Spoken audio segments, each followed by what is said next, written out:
দর্শক, ওসমান হাদির চিকিৎসার সবশেষ খবর জানাতে সরাসরি যুক্ত হচ্ছেন সহকর্মী আলভি রায়হান। আলভি, হাদির শারীরিক অবস্থা নিয়ে আর কি জানালেন চিকিৎসকরা? সার্বিক অবস্থা আমাদেরকে জানাবেন।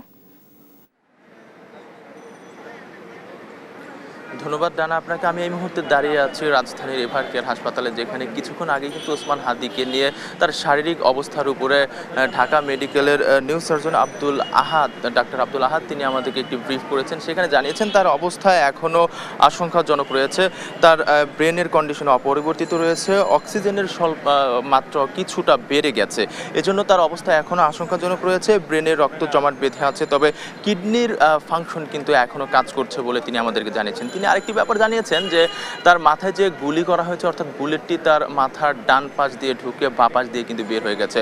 সার্জারির মাধ্যমে কিছুটা বের করতে পারলেও কিন্তু তার মাথায় কিছুটা বুলেটের অংশ রয়ে গেছে, এমনটি তিনি আমাদেরকে জানিয়েছেন। এছাড়া তিনি আরেকটি ব্যাপার আমাদেরকে জানিয়েছেন যে তার শারীরিক অবস্থা স্থিতিশীল রয়েছে। যদি তার পরিবার চায় যে বিদেশে নিতে, তাহলে তারা এখন বিদেশে নিয়ে যেতে পারেন। তার কন্ডিশন এখন আগের মতো রয়েছে, কোনো পরিবর্তন হয়নি এখন পর্যন্ত। তবে তার অন্যান্য যে অর্গানগুলো রয়েছে সেগুলো সবই কিন্তু এখন পর্যন্ত লাইফ সাপোর্টে রয়েছে।